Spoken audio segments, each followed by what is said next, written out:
আপনারা 5 স্টার হোটেলে ইফতারি কোথায় করলেন, কে আপনাদের চাঁদা দিল, সেই সেটা আপনারা বিবৃতিতে জানান নাই।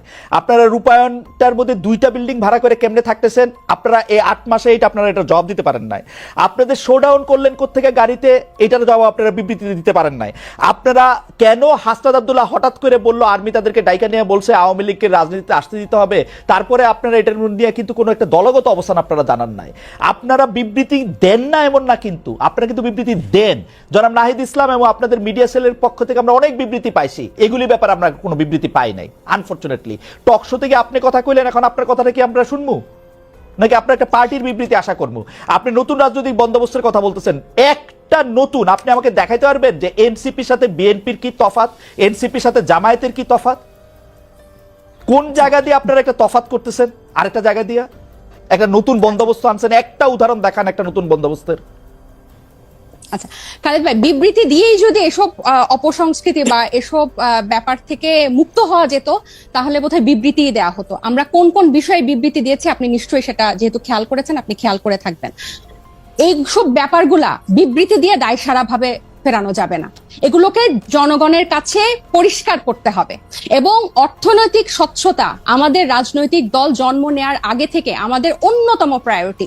শুধু বাংলাদেশে কোন রাজনৈতিক দলের এই গত 53 বছরের রাজনৈতিক সংস্কৃতিতে অর্থনৈতিক স্বচ্ছতা কখনো কোনো রাজনৈতিক দল দেখায় না। এবং আমরা জন্ম নেয়ার আগে থেকেই এই আলোচনা, আপনি যে 8 মাস বললেন, জন্ম নিয়েছে 1 মাস আগে, এর আগে থেকে আমরা যখন এই প্রক্রিয়ার মধ্যে ছিলাম এটা ছিল আমাদের অন্যতম প্রায়োরিটি। আপনার একটা জিনিস, একজন ব্যক্তি একটা রাজনৈতিক দলের একজন দুজন কিছু করবে সেটাকে ডিফেন্ড করে একটা বিবৃতি দিয়ে কিন্তু ব্যাপারটা থেকে দায়সারা হওয়া যাবে না। বরং আমাদের হোমওয়ার্কটা হচ্ছে, আমাদের কর্মযজ্ঞটা হচ্ছে এই জিনিসটা কিভাবে স্বচ্ছভাবে মানুষের কাছে পরিষ্কার করা যায়, যাতে এটাই হচ্ছে আমাদের বিএনপি এবং জামাতের থেকে আমাদের পার্থক্য। বিএনপি এবং এই যেসব রাজনৈতিক দল স্টাবলিশ ছিল তারা কি শোডাউনের রাজনীতি করে নাই, তারা কি পেশি শক্তি দেখায় নাই, তারা কি আর্থিক প্রভাব প্রতিপত্তি দেখায় নাই বিভিন্ন জেলায়? এটা তো আপনি অনেক অভিজ্ঞ, আপনি অনেক বছরের আপনার অভিজ্ঞতার। আমি বলি আমাকে শেষ করতে দেন যে এখন এটা থেকে আমরা ডিফারেন্ট কিভাবে হব, যে এগুলোকে আমাদেরকে চেক করতে হবে। বিবৃতি দিয়ে কিন্তু এখান থেকে দায়সারা ভাবে আমরা মুক্তি পেতে পারবো না, এগুলোকে আমাদের অ্যাড্রেস করতে হবে, এগুলোকে ফ্লেক্সিবল করতে হবে কিভাবে জনগণের কাছে পৌঁছানো যায়। এবং এই ইফতারের কথা এবং রূপায়ণ টাওয়ারের অর্থের কথা আমরা বারবার বলেছি, সেটা টকশো অন্যতম মাধ্যম বাংলাদেশের। পরিষ্কার বিবৃতি দিতে কি অসুবিধা? বিবৃতি দিতে কি অসুবিধা আপনাদের? বিবৃতি দিতে কি অসুবিধা? ভাই এটা না, কোনো অসুবিধা নাই, কারণ আমরা মনে করেছি মানে এটা লিখিত কোনো কথা বলছেন না কেন যে নাহিদ ইসলাম স্বাক্ষরিত একটি বিবৃতি এরকম যে আমরা রূপায়ণ টাওয়ারের টাকাটা অমুক জায়গা থেকে পাই, একটু বলতে অসুবিধা কোথায়? আপনি কি মনে করেন যে বাংলাদেশের যে দমন পীড়নের কালচার এই বিগত দশকগুলাতে ছিল, আপনাদের টাকা দিলে তারা দমন পীড়নের সম্মুখীন হবে? আপনি আমাকে কথা শেষই করতে দিচ্ছেন না, পুরো সেন্টেন্সটা একটু শেষ করি। আপনার কি মনে হয় যে দমন পীড়নের সংস্কৃতি বাংলাদেশের রাজনীতিতে ছিল, আপনি একটা রাজনৈতিক দলকে কারা অর্থ দিল, ডোনেশন দিল, সেটা প্রকাশ করার মতো পরিবেশ এই দেশে বিগত রাজনৈতিক দলগুলা সৃষ্টি করে রেখেছে? একটা সামান্য ফেসবুকে একটা কথা লিখলে সেখানে যেভাবে আমাদেরকে অ্যাটাক করা হয়, সেখানে আপনি মনে করেন যে আমরা আমাদেরকে ইনভেস্ট করে তার নাম প্রকাশ করব? আর শুধু কি একটা রাজনৈতিক দল, শুধু এনসিপি? আমার খুব আশা যে আপনি আপনার কথা নিজেও শুনতে পাবেন এক সময়। আমার মনে হয় যে আপনি নিজেও হয়তো শুনবেন যে আপনি আসলে কি বলতেছেন। এইটা আমার একটা আশা। আপনি অন্যান্য রাজনৈতিক দলের যে অর্থদান মানে ডোনেশন, এটা কি এই মুহূর্তে আমরা বারবার বলতেছি যে আমরা যেভাবে ক্রাউড ফান্ডিং করব বা যেভাবে আমাদের ডোনেশন কালেক্ট করব, এটা স্পষ্ট একটা মাধ্যমে আমরা ট্রান্সপারেন্সির তখন কেমনে করবেন? এখন পারতেছেন না, তখন কেমনে পারবেন?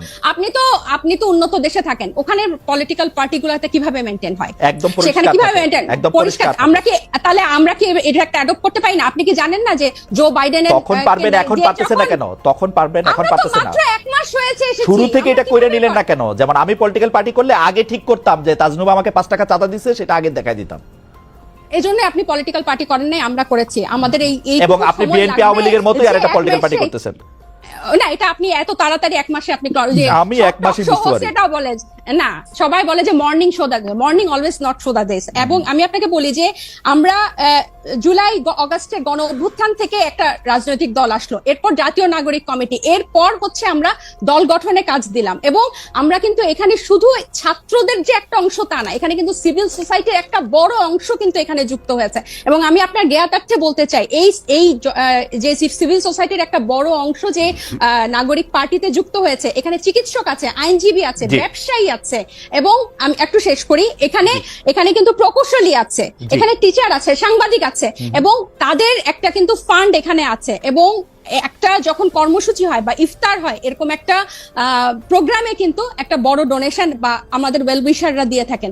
এখন এগুলো যে আমরা প্রকাশ করব, আমাদেরকে কিন্তু একটাই, বাংলাদেশের মতো অপসংস্কৃতির রাজনীতিতে জন্ম নিয়ে হুট করে যে আমরা এটা প্রকাশ করব, আপনি হয়তো 1 মাসে পারতেন, আমরা এটা পারি নাই, এটা আমাদেরকে সময় নিয়ে। ডক্টর জাবিন, আমি একটু বলি, ডক্টর জাবিন, ঘোষণা দিয়ে যেমন ধরা যায়, আমার কিন্তু বিশ্বাস যে ডক্টর তাজনুবা জাবিনও এটার মধ্যে চাঁদা দেন, কারণ ডক্টর তাজনুবা জাবিনের এই চাঁদা দেওয়ার ক্ষমতা আছে, সামর্থ্য আছে, এবং তিনি সেটি দেনও। এটা প্রকাশ করলে মানে আমি দলটা করতে পারবো, দলকে আমি চাঁদা দিচ্ছি এটাও বলতে পারবো না, মানে এটা কেমন কথা?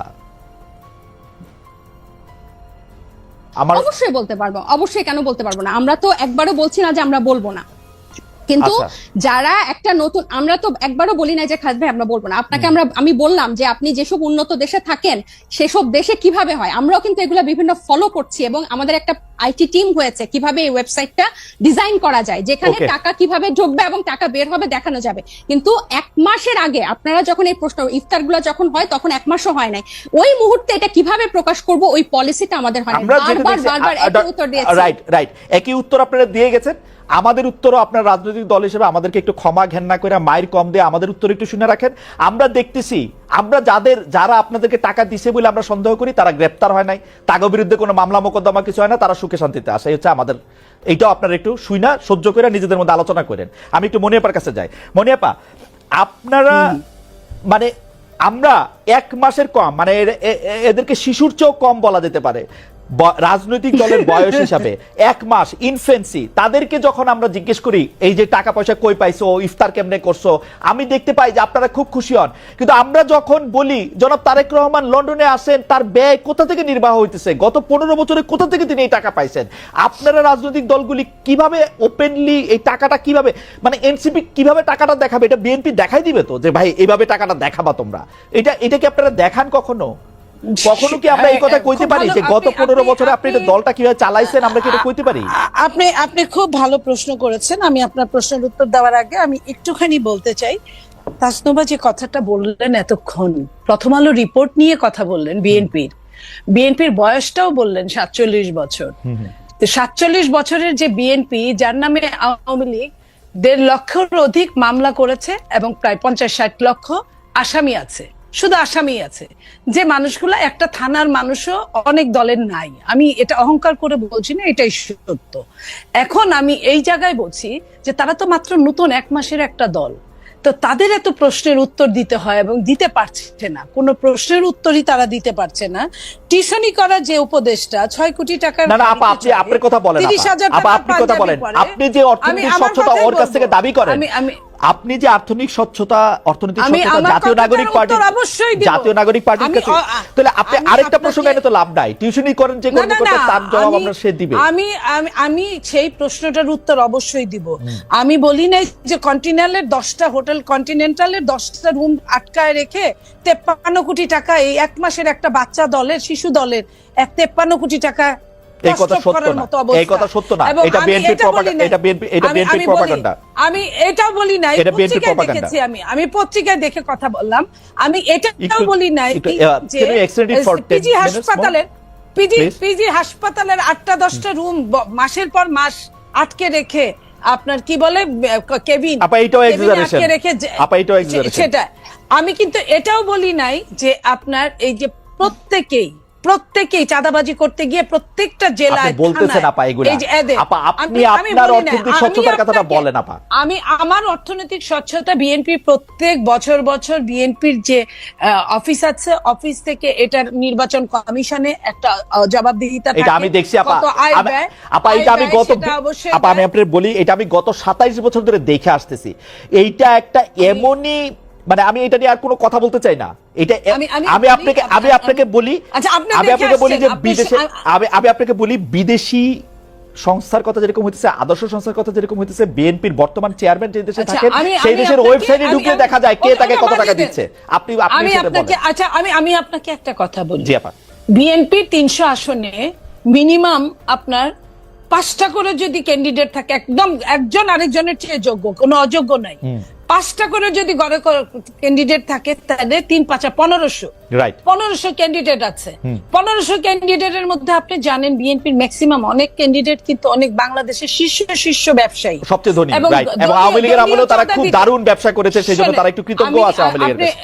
এইখানে যত আপনি এখানে টিপ্পণী দিতেই পারেন, হ্যাঁ আমি স্বীকার করি বাংলাদেশ এমন একটা দেশ যে এখানে আপনার সব সময় সব জায়গায় আপনার কিছু না কিছু দালালরা থাকে, 1500 ক্যান্ডিডেটের কথা বলছেন। আমি ওইটা বললাম। এবং যে লন্ডনে আমাদের নেতা থাকে জনাব তারেক রহমান, সেখানে প্রায় 30 থেকে 35 লক্ষ শুধু বাঙালিরাই থাকে লন্ডনে, এবং তার মধ্যে 15-20 লক্ষ আপনার সিলেটি আছে, আপনি খেয়াল করেন, যাদের অনেক হোটেল আছে আপনি জানেন।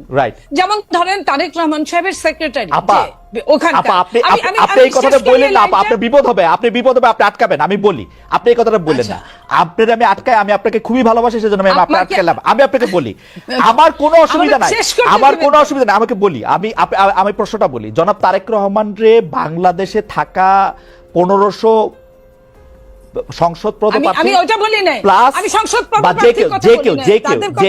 যে কেউ তাকে 1500 কোটি টাকা দেয়, আমার কোনো আপত্তি নাই। আমি শুধু এটা 1500 কোটি টাকা আমি এটা ক্লিক করে দেখতে চাই যে এটা কোথা থেকে আসতেছে। আমার শোনেন, আমার দিতে হবে কেন? আমার যে নেতা, আমি আমার নেতাকে পছন্দ করতেই পারি, আমার নেতার বিপদের সময় আমি তার পাশে দাঁড়াতেই পারি না? এখানে কিন্তু কোনো নিষেধাজ্ঞা নাই, এখানে কোনো নিষেধাজ্ঞা নাই। এবং যারা সারা বিশ্বে বিভিন্ন জায়গায় ভালো ভালো জায়গায় আছে, তারা যারা বিএনপি করে, তারা তার নেতার পাশে দাঁড়াতেই পারে। আমি কিন্তু এই কথাটা বলছি, তার জন্য তাকে যে কিছু করতে হবে সে তো সারাদিন কিছু করতে হবে না, একজন পাবলিক পারসন হিসেবে আমাকে দেখাবে তার টাকাটা কোত্থেকে আসতেছে। আপা একটু চাওয়া আমাদের, এটা আপনারা এক কাজ করেন, আপনারা সাংবাদিক, আপনার মনে কি কখনো এই প্রশ্ন এসেছে? আমি যখন 1 মাস বসে কোথায় পাবো তারেক সাহেবকে জিজ্ঞেস করার জন্য? আপনাদের ছাড়া কারে পাবো? আপনাদের সঙ্গে তো তার ভার্চুয়াল মিটিং হচ্ছে, আপনাদের সঙ্গে হয়তো হবে সামনে, অনেকের সাথেই হয়, তো আপনারা ওইখানেই জিজ্ঞেস করেন উনাকে, আপনারা জিজ্ঞেস করতেই পারেন ভার্চুয়াল মিটিং এ সাংবাদিকদের সঙ্গে যেদিন। আমি প্রশ্নটা একটু অন্যভাবে করি, আপনার কাছে কি মনে হয় যে বিএনপি যেভাবে অর্থনৈতিকভাবে চাঁদা বলি, টাকা বলি, যেটা যেভাবে হ্যান্ডেল করে বা মানুষের টাকা, এটা কি আসলে স্বচ্ছ? মানে দিস ইজ দ্য আইডিয়াল, এইটাই করা উচিত এনসিপি। আমি আপনাকে একটা কথা বলি, বাংলাদেশের যে সিস্টেম রাজনীতিবিদদের জন্য, রাজনীতির, আমি সত্যিকার মন থেকে বলছি আপনাকে, সেই সিস্টেম কোনোটাই ভালো নয়। যে বলেন না, পকেটের সংখ্যা যত বাড়ে পকেট মারের সংখ্যা ততই বাড়ে। তো ওই পকেট মারের সংখ্যা বাড়াটা নেগেটিভ রাজনীতি, নেগেটিভ প্রতিযোগিতা, নেগেটিভ প্রশাসনিক কার্যক্রম, নেগেটিভ সবকিছু, এগুলা কিন্তু বাংলাদেশে কোনো তুলনাহীন